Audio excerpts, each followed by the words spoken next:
Merhabalar herkese. Hocam merhabalar. Merhaba hocam.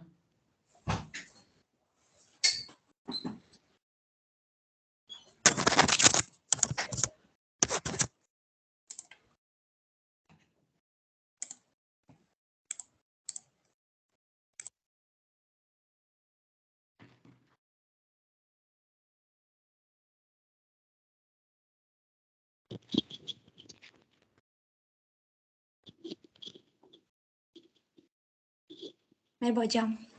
Merhaba Ulviye. Nasılsınız? Teşekkürler. Sen nasılsın? İyiyim ben de. Aynı şekilde devam ediyoruz. Tamam, Yüksek kolay lisans gelsin. bitirmeye çalışıyorum. Hadi bakalım, kolay gelsin. Merhabalar cümleten. Değerli hocam merhaba, nasılsınız, iyi misiniz? Merhabalar hocam, sağ olun.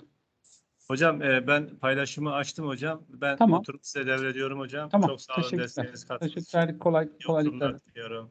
Sağ olun. Saatimiz de 11, isterseniz hemen başlayabiliriz. Ulviye, I think you will be the first one. And the title of your presentation is EFL Teachers' Perceptions and Practices about Classroom-Based Language Assessment Literacy. Yes. Please keep your presentation not so long, okay? Okay. So that we can ask you some questions if the audience has any, okay? Thank you very much. Thank you. I will just share my screen in a minute. Okay, I will just... Can you see my screen? We can see it. Hello, everybody. I'm Ulviye, and I'm a student of Kocaeli University. I am studying at ELT department, and I want to start my presentation with the table of contents first. I'm just going to introduce the topic first, and then I'm just going to go with the literature review, and then I will just give you the methodology, and I will show the results and the discussion part, and then I will just show you the references and appendices of my study. And here is the starting point. Language testing has gained a remarkable expansion during the 21st century, and on the behalf of this, there is a growing need for language testing profession to define the term assessment literacy. And according to Davies, Fulcher, and Malone, and it refers to knowledge, skills, and principles in language testing. And teachers are seen as the assessors and recipients of assessment knowledge, and they assess the students to get feedback on the efficacy of their teaching methods. According to LOSA, if teachers have a comprehensive understanding of classroom assessment, they would improve the standard of education for all students by setting rigorous standards and alignment. And the previous study was based on how or the instruments used rather than the what or the trait being tested. And as we can tell from the previous study, the strengths and weaknesses of teachers' language assessment abilities were just researched, and 11 suggestions to be made for providing the practitioners with the literacy they need to carry out their assigned assessment responsibilities. So the aim of the study is to examine Turkish EFL teachers' assessment-related perceptions and practices and how effectively they perceive and use assessment to promote student learning. And I want to go on with the literature review. According to Hay and Penny, assessment literacy refers to teachers' knowledge of assessment processes as well as their capacities to design assessment tasks, establish adequate criteria for making valid judgments on the quality of students' results, and understand and act on the information collected through assessment. And the term language assessment literacy, henceforth LAL, incorporates language testing knowledge, principles, and skills, according to Imbar and Lurie. Stakeholders involved in LAL is not limited to language teachers. Instead, other stakeholders like school principals, parents, and policymakers should be aware of language assessment and its implications. But teachers are viewed as the ones who assume the responsibility for testing and assessment. According to the study of where Susuvele Banda carried out research on teachers' perceptions and practice of classroom assessment, and the results of the study showed that there is a gap between teachers' perceived and actual assessment practices in the classroom. And another study by Shim, where he studied on teachers' perceptions and practice about classroom-based English language assessment. According to the results, teachers are assessment literate and aware of the principle of assessment and testing, though they do not put any of those principles into practice. So the theories and practices do not match in his study. Munoz et al. Similarly conduct a study on the beliefs of 62 Colombian teachers regarding assessment. And also in the study of Munoz, they found that there's a gap between teachers' beliefs and practices about assessment. And when we look at the study of Kasim, he studied on the factors that influence teachers' assessment practice in public secondary schools in Qatar. And the results of the study showed that the majority of teachers believed they were assessment literate and claimed to reflect their knowledge in their practices. So, according to the previous research, we can say that assessment is important, but it's also difficult to assess the students. According to Janneti, in order to implement modern methods and strategies, many school institutions are attempting to re-engineer and update their assessment and testing procedures. So teachers' assessment literacy or knowledge has a significant impact on the quality of education. According to Invardoli, in addition to general education assessment standards, language teachers must anchor their teaching and assessment practice in existing language learning frameworks. So the stakeholders need clear sight of students' learning outcomes. Language testing has been the issue to be addressed. Much research investigating teachers' assessment literacy and their training needs to improve their language assessment literacy, but there's a little research on if language teachers' beliefs and practice in assessment really correlate. So the aim of the study is, again, as I mentioned beforehand, to investigate what teachers' perceptions of language assessment are and its reflection in their practices in their classrooms. So according to my aim, I came up with these research questions. First of all, I want to investigate what are the EFL teachers' perceptions about their language assessment literacy, how do the EFL teachers assess the language proficiency of their students, and if there's a difference between teachers' perceptions and practices in assessing students' language proficiency. Here's my methodology. The participants of my study are 23 EFL teachers working at different stages. They range from elementary school to college grades and school types. The data were collected through a questionnaire using Google Forms and a semi-structured interview through Zoom meetings. And the questionnaire was originally developed by Hassel Green, Carlson Helnes, and it was adapted by Vogtan Sagari, and I used the version of Vogtan Sagari. And the questionnaire has two parts. In the first part, it's related to participants' background information, and part two is related to teachers' perceptions of their assessment literacy. And the semi-structured interview was adopted from Janneti, as he used in his study as well. And it consists of 17 questions. And the interview was just done with two teachers, one teacher having the lowest literacy level and one teacher having the highest literacy level according to questionnaire scores. And the data analysis was done by SPSS, through SPSS 16.0 for the quantitative data for the questionnaire. And for the interview, I used content analysis for the qualitative data. And here's my questionnaire. First of all, in the first part, I just obtained information about the teacher's backgrounds, and I asked them what are their teaching experience, what is the group they are teaching, etc. And the second part was about teachers' language assessment literacy. As we can tell from the picture here, it's a 5-point Likert scale. And here is the questionnaire items, preparing classroom tests, using ready-made tests, etc. I'm just going quick because I have so many like data analysis part. So the results of the study, according to the results of the study, the teaching experience of teachers range from 1 to 5 years, where only 15 teachers had 1 to 5 years experience, and 9 of them had 5 to 10 years, and 3 of them had 10 to 15 years teaching experience. And here are the groups of students they teach. 8 of them teach elementary school students, 9 of them middle school students, and 3 of them high school students, and 3 of them deal with university students.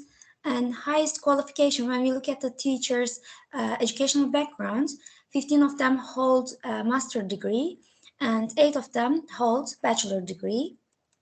None of the participants had doctoral degree.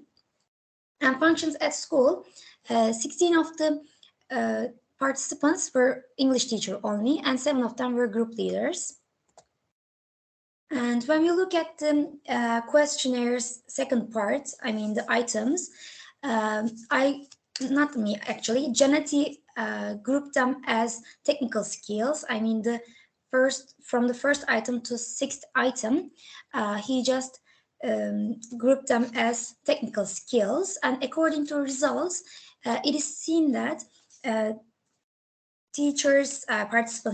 participants had like procedural knowledge, which means they know the basic concepts, or they also use the theories into their practice in terms of technical skills, like preparing classroom tests, using ready-made tests, etc. And in the table 6, we can see the scores and decision-making category, which are about giving grades, finding out what needs to be taught, learned, placing students on courses, etc. We had 10 minutes and it's already 11 minutes. Okay, then I'm just skipping. Yeah, please go to the main findings and discussion only, okay? Okay. So here are my results, and here are my interview questions. It's a bit long, so I'm just letting you scan it quickly. I'm just skipping this part as well. And I'm just going with the characteristics of a good assessment.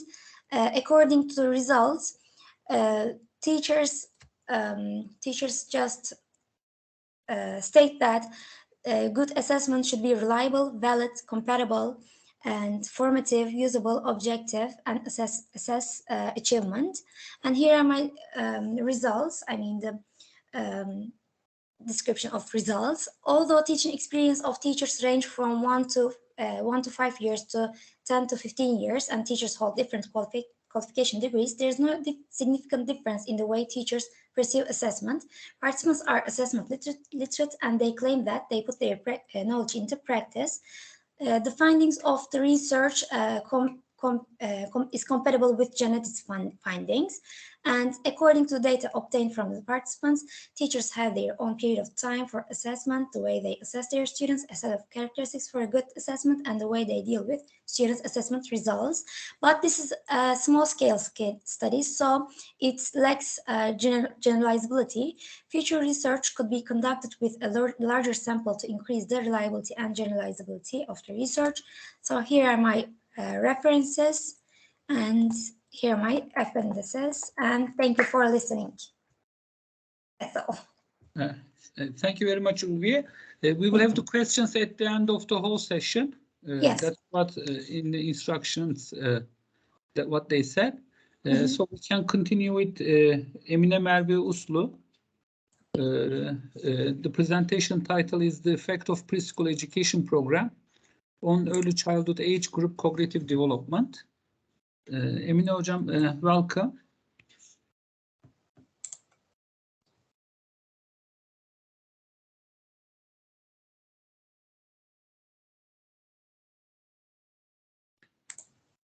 Okay, we see Emine Merve Uslu in the list, but maybe she's not in front of the computer. Then we can continue with the next presentation. Sevilcan Birnur Özcan. Sevilcan, are you here? Yes, I am here. Okay, the presentation title is Teachers' Beliefs and Practices Regarding Learner Autonomy in a Turkish Educational Context. Can you please share your screen with us and your presentation? I'm trying to share. Okay, great. We can see it. Okay. Also, keep in mind, we will try to keep it for maximum 10 minutes. And then if at the end we have time, we will just have the questions. Okay, Sevilcan? Okay, then. Okay. Thank you very much. Hello, everyone. My presentations, teachers' beliefs and practices regarding learner autonomy in a Turkish educational context. And here is the outline. You can just have a quick look at it. Definitions of learner autonomy date back to Holek. He defined learner autonomy in 1981 and defined the term as the ability to take charge of one's own learning. And after this date, there has been several definitions in the same direction. For example, Dickinson said learner is totally responsible for all of the decisions concerned with his learning. And also Benson said it is the capacity to take control of one's own learning. So here, when we look at these definitions, we see that they perceived learners as autonomous of their learning, and they thought that learners could take charge of their own learning activities. There were other definitions as well, and this time these researchers focused on independent choices of learners while explaining learner autonomy. For example, Lamb and Reinders and Benson said learners are able to make this.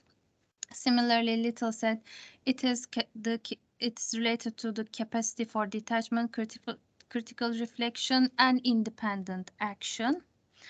Bernard, for example, explained this term as having a sense of one's own identity and ability to act independently, making choices independently. So when we look at these definitions, we can say that these researchers focused on independent choices, and here the focus is on learners. So they attached, according to these researchers, learner autonomy was more mainly related to learners. So these definitions are learner-oriented, we can say. But there were also teacher-oriented definitions. This time, when researchers made more research on this topic, they focused on teachers' role this time. For example, some researchers thought that students are not always ready to take complete charge of their own learning. So if students are not always ready, then the role should be, the role for promoting autonomy should be teacher's role, teacher's job. And as Dem said, promoting autonomy in class is mainly teacher's job. And also, a teacher's control enhances the possibilities for establishing learner autonomy. So when we look at these definitions, we see that they thought it is mainly teacher's job to promote autonomy in class. That's why teachers have different role in class while promoting autonomy. They have roles like counselors, managers, resource people, guides, initiators, facilitators, and so on. And afterwards, they realized that there's little research on teachers' perspectives. The research was mainly about teachers' role on promoting autonomy, but there was little research on teachers' perspective on this topic.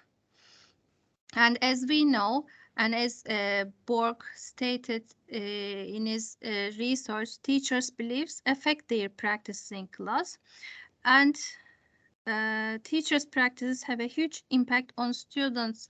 That's why it's important for us to promote autonomy. So that's why this research, my research actually, tries to identify how teachers and students perceive learner autonomy, how to implement it in class, and how is it feasible and desirable to conduct to involve learners in time of in processing learner autonomy. And if we want to look at the literature, let's try to first define belief. Belief is a multidisciplinary term, and it's used in sociology, psychology, philosophy, and teaching, and so on. But basically, there are some common points. Beliefs refer to ideas that individuals consider true. They have cognitive and affective dimensions, and they are stable and result from substantial social experiences, and they influence practice. This is the most important part for us, because teachers' beliefs influence their practice in class, and so what teachers do in class affect students and promoting learner autonomy, obviously. Yes, as I said, they influence their decisions, and their beliefs, teachers' beliefs, are influenced by a number of teachers' prior learning, their education, their teaching. So this should mean the backgrounds of teachers are different. That's why this affect teachers' practices in class in different ways, and this creates inconsistencies between what teachers think and what they do in class. Okay. And if we want to quickly look at teachers' beliefs about learner autonomy, there were several research about learner autonomy, like the interpretation of learner autonomy by learners, promoting learner autonomy in class, teachers' role on the presence of learner autonomy. There were several studies like this.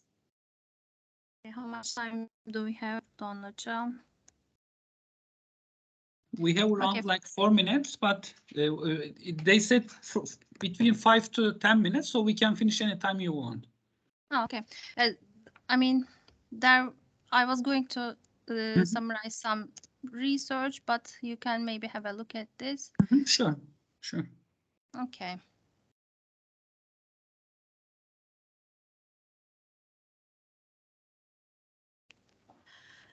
So this was a study in Hong Kong. They wanted to understand university students' attitudes and behaviors regarding learning a new language and their motivation levels, as well as their decision-making abilities. When we look at the results, we'll see that the students were motivated to learn English, and they were positive about participation in the choice of course content and so on.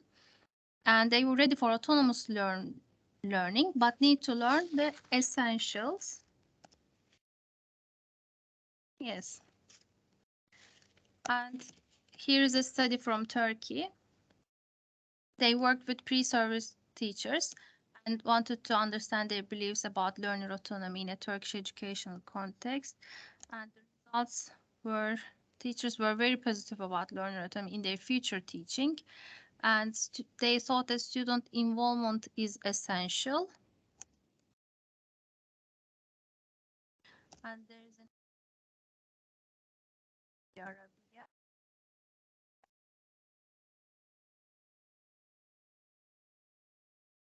So these research actually created the need for further research in the area of teachers' beliefs, because if we look at the results of the research, we see that there's a mismatch between what teachers would ideally prefer to do in classroom and what they come up with in reality. And this is the base for our study.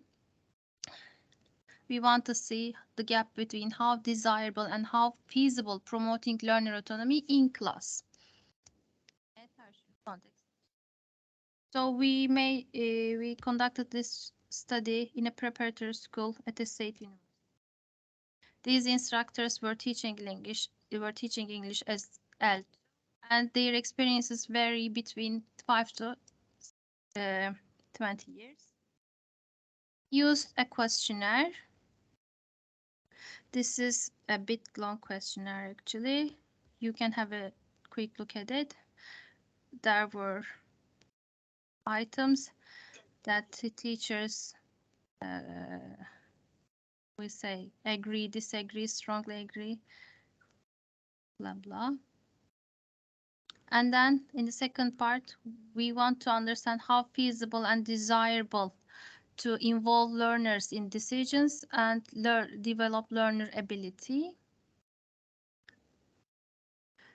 And in other parts, there were questions about knowing more teachers and their learners. Okay, this was our questionnaire.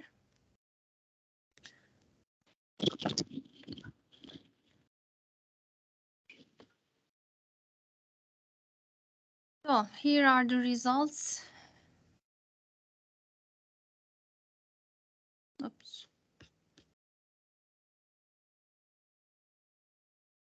Sorry.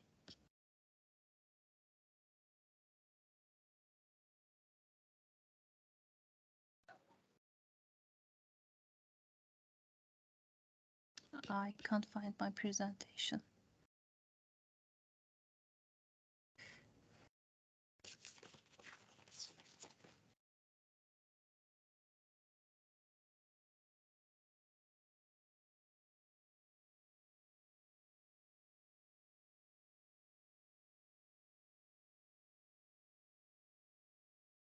Hocam, I can't find.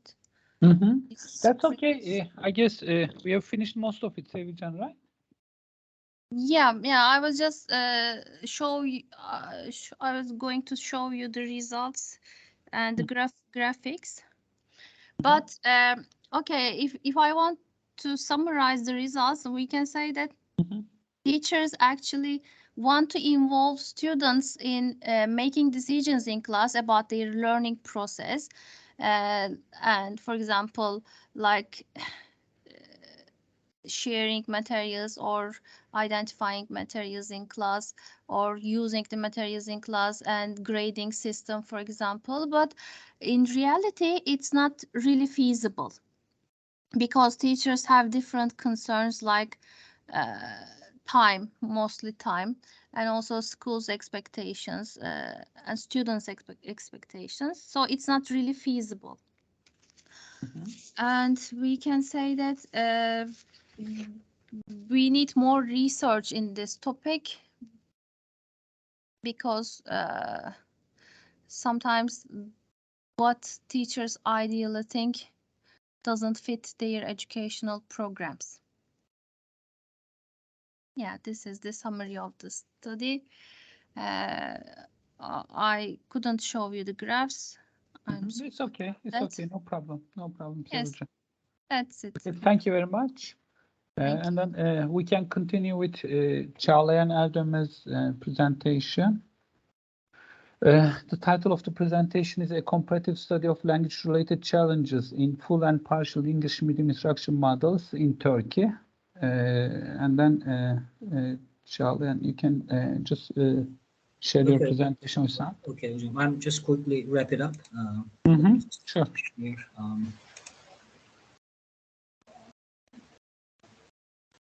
okay, I should be sharing my screen.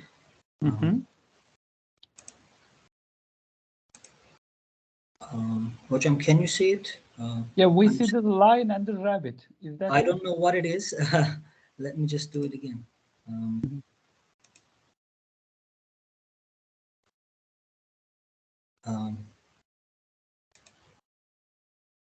Just a second. No problem. Take your time.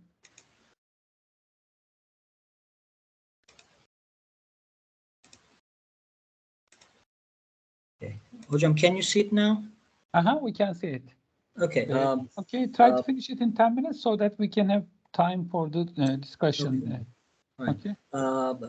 That's the title of the research. Actually, this is going to be my thesis. I'm just going to talk about introduction, methodology, and for the results and discussion, I haven't really finished the analysis yet, but data has been collected. That's why I'm going to show you the appendix, and you will find the scale I used for my study. First of all, I should express that English has been the most frequently and widely used lingua franca in today's world, as we know. As is widely accepted, English is the international language of our age, and it is widely recognized that it is the medium of communication in the international arena, with special reference to business, science, politics, and academia. But it has become more, rather than being used in international relations. The use of English in education has also attracted a lot of attention. So in today's rapidly growing world, we have witnessed an extraordinary explosion in the growth of the use of English as a medium of instruction, especially in higher education. Although we have previously seen educational models that aim to present content and learning objectives together, the global spread of EMI, English medium instruction, has been unprecedented, thanks to the efforts to increase competitiveness and global mobility of faculty, students, and researchers. According to British Council report in 2015 in Turkey on the state of English in higher education in Turkish universities, it is stated that in contrast to other G20 countries, actually it has become G18, Turkey has found on the quantity in recent years, and it has focused efforts on that by significantly expanding the number of and size of its universities. While there has also been an improvement in quality, with a number of universities performing well in the Times Higher Education Supplement global university rankings, there are 100 Turkish universities that fall outside the top 2,000 universities according to Turkey's own Europe rankings. This actually shows that although we have significantly incorporated English medium instruction into our university profiles, it shows that we are still lagging behind other countries in terms of internationalizing our universities in terms of the use of English. The purpose of the study is EMI is defined as the use of English language to teach academic subjects other than English itself in countries or jurisdictions where the first language of the majority of the population is not English. This is a accepted definition by Makarov. And this research examines the relationship between Turkish undergraduate students' English language proficiency and English language related challenges faced when studying in their disciplinary courses. I should really make it clear that we're not studying prep school education. We're studying the use of English throughout their disciplinary courses. And then it compares the differences in the perceived ease of challenges by undergraduate students in full and partial EMI models in universities. Understanding the students' language-related challenges and difficulties in terms of the types of English academic skills covered by the disciplinary courses they take during their undergraduate degree study will help develop a more sophisticated, skill-based support plan for EMI students. Actually, the purpose of the study falls into developing ongoing programs to support disciplinary students when they're studying their academic subjects in English. As we know, the role and status of English today, thanks to various global factors, requires its teaching and learning as a language of instruction and ultimately using it as a medium of instruction. The purpose is not to create some pedagogical ways to teach English, but sort of give some perspectives into how language is incorporated into academic language when they're studying their disciplinary courses.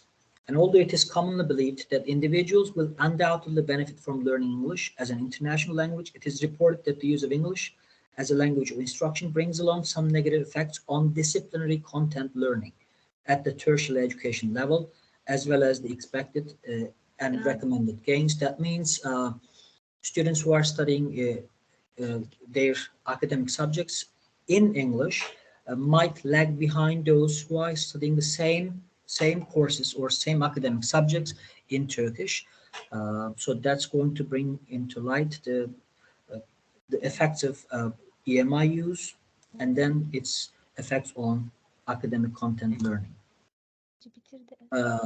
While apparently CLIL, content and language integrated learning, and EMI are taught to have some common features, it is taught that EMI has no mission to contribute to the language development of students, unlike CLIL, which was a widely accepted pedagogical approach in the 1990s and has concerns about supporting students' language development. Actually, this is the starting point, one of the starting points of this study, because in disciplinary courses, teachers actually feel no responsibility towards giving feedback in terms of students' language. And then they're focused on the content learning, which actually should be sort of balanced. But on the contrary, EMI is taught to emerge as a result of a broader and more comprehensive globalization effort. Therefore, to understand how EMI has been incorporated into higher education systems, the driving forces behind EMI, which are globalization, the concepts like globalization, internationalization, and spread of English in the world should be understood. For example, in research from Aizawa et al. 2020, it is maintained that many language-related challenges have accompanied EMI at tertiary level as a consequence of detachment from language teaching. And language-related problems arising from the use of English as the language of instruction have been observed and reported not only in countries or cultures that have been recently introducing EMI programs, such as Japan, but interestingly enough, it has also been observed in contexts such as Hong Kong, where English has been used for a long time as an educational tool. And while Chappell describes EMI as most significant trend in educational internationalization, Makor actually describes it as an unstoppable train, and it is responsibility of educators to ensure learners leave the train with the desired outcomes. And also it is emphasized that the primary way to reduce the difficulties in students' EMI experience is to understand the language-related difficulties that students have to cope with in their journey of learning disciplinary content through an L2, which is English. As I said, to understand how EMI works, we should understand the driving forces behind it, globalization and internationalization. As we know, globalization is a dynamic and flexible interaction. And it's a bilateral, it moves in a bilateral direction, which means it, as a concept, it affects the whole world, but at the same time, at the national and local levels, the process of globalization is also affected by how it is applied or adopted in different parts of the world.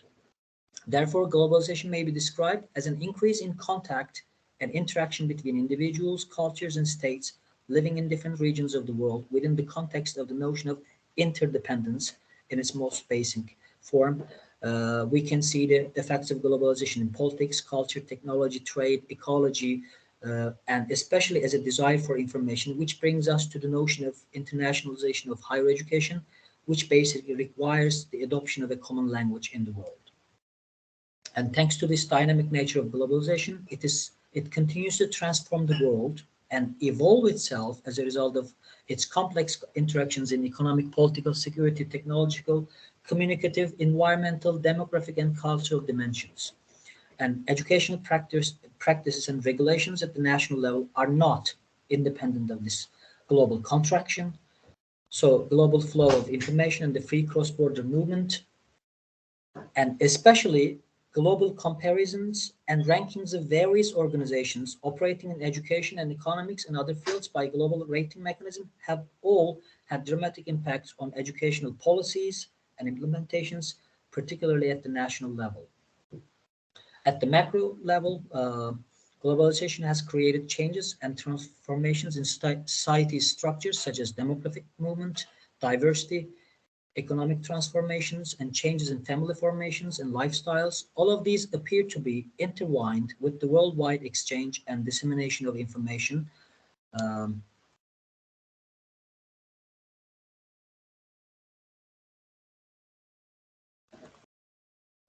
just going to wrap it up.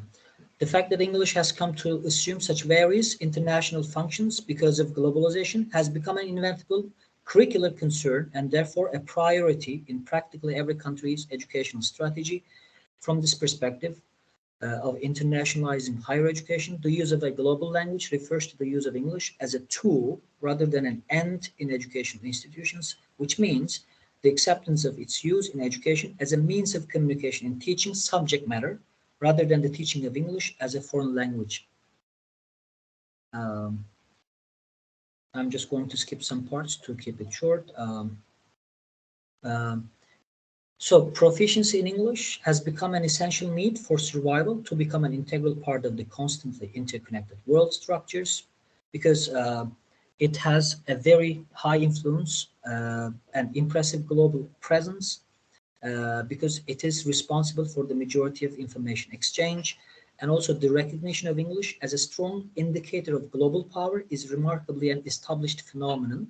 That's why the use of English has become a vital aspect of interconnected societies and a prerequisite to the international arena that should be considered in language planning and strategies of countries that want to be globally accepted. Now I'm moving to literature review on linguistic challenges. A growing body of research has been done to investigate and highlight the language-related challenges that confront efforts of L2 EMI students to meet the demands of EMI programs as they attend their disciplinary courses. The insufficient level of English language proficiency among students from L1 medium schools has been shown to be the main reasons for language-related difficulties for students starting education at EMI universities. It seems that the difficulties of EMI students are often due to insufficient academic English skills, and these are described as writing, difficulty in producing articles at an appropriate academic meeting, listening, understanding lessons and instructors' accents, speaking, making oral presentations or participating in seminar discussions, and reading, understanding textbooks containing lots of unknown words. This shows that those who lack sufficient academic English skills, they have problems in producing academic language, including all four skills. And many factors that can hamper undergraduate students' understanding of their lectures regarding listening skills have been reported in the literature, such as lectures' use of special words, unusual accents, and lectures presented with a spontaneous and personalized transfer style. Regarding reading skills, the abundance of unknown terms in the text is stated among the common reasons that prevent students from understanding the text in the disciplinary textbooks. Regarding writing skills, research reports that students struggle to fulfill the more stringent requirements of written assignments at higher education level and have problems producing extended written text with their unrefined writing styles, and higher education students' writing problems often stem from not only poor English language skills, but also from poor academic discourse and citation conventions. Regarding speaking skills, research has revealed the difficulties students experience in conveying content in front of others. So insufficient language knowledge is considered one of the biggest obstacles to successful education for students at EMI universities. This has led to some researchers to claim that undergraduate students who have undergone EMI education without sufficient English proficiency may not achieve the same standard of content knowledge as their colleagues who have received L1 degrees. Therefore, EMI learners should not only have general English proficiency, but also a master of using English for academic purposes and disciplinary language control, including subject-specific English. And when students do not have sufficient skills to interact effectively with the content worked through English, a potential downside to EMI arises, which can have a devastating impact on education received by many students. And actually, Macro described this as a detrimental effect on content learning. And it also has been shown that EMI success increases better if students take some courses through their mother tongue as well as EMI courses. Hocam, actually, this comes from your articles. It has been shown that students should be supported or given language support throughout their 4 years of disciplinary studies That's why in this way they can be successful in their disciplinary courses. And recent EMI research has revealed the significantly broader benefits of concurrently held supplementary academic English courses beside mainstream EMI courses. And these studies argued that in-sessional academic English courses during the semester help to improve students' academic English knowledge, as well as improving their overall readiness to learn content through L2 English, as well as increasing students' self-efficiency to succeed in content lessons. And the data obtained from the latest research has shown that effective support programs are essential for effective EMI education. If the support programs are integrated into the curriculum with detailed and carefully prepared linguistic supports, it shows that it will be very effective for students who are disadvantaged in disciplinary lessons, especially due to lack of grammar. And also can we just go a little bit further? Okay, Hocam, I'm just going to move to methodology. Yeah, just discuss your research questions, and then I guess that will be enough for us. All right. Mainly, these are the research questions. What language-related challenge do students face in full and partial EMI Turkish context? What extent do these challenges vary across academic skills of listening, reading, writing, and speaking? And do these challenges differ according to gender and demographic information? And to what extent do language-related challenges predict success in EMI courses or predict academic success in EMI courses? To do this,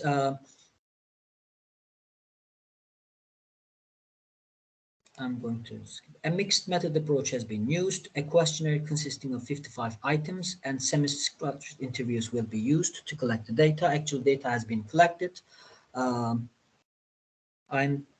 going to show you the appendix, the EMI challenges scales. Actually, in the original, there are 55, but it has been reduced to 45 items, EMI challenges scale.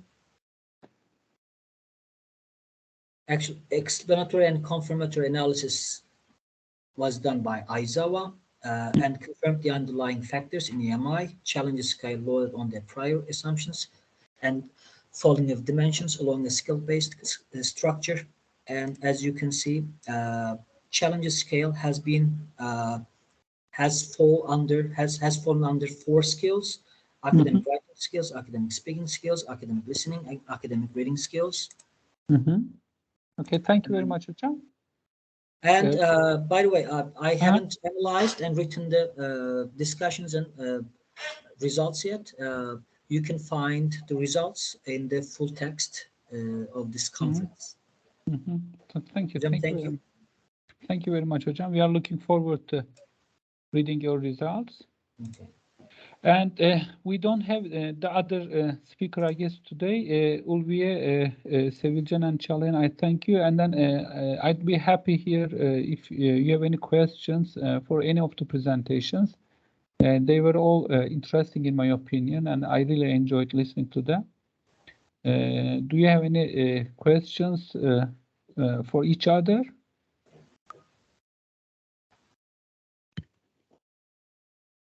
Okay, seems like no. Then thank you very much. I congratulate all of you for presenting. Do you have any questions for us? In fact, honestly, like Çağlayan, I know your studies, so and I was also familiar with Sevilcan's work. I remember it, and Ulviye's work was also really interesting. So not at the moment, but when we have more data, when we have some analysis, I'm sure some questions will come up. Thank you. Okay. Thank you very much. I'm just finalizing the session, and then I guess the certificates of attendance will be forwarded to you via the program committee. Okay. Thank you very much. Thank you. Have a nice day. Yeah. Okay. Bye-bye.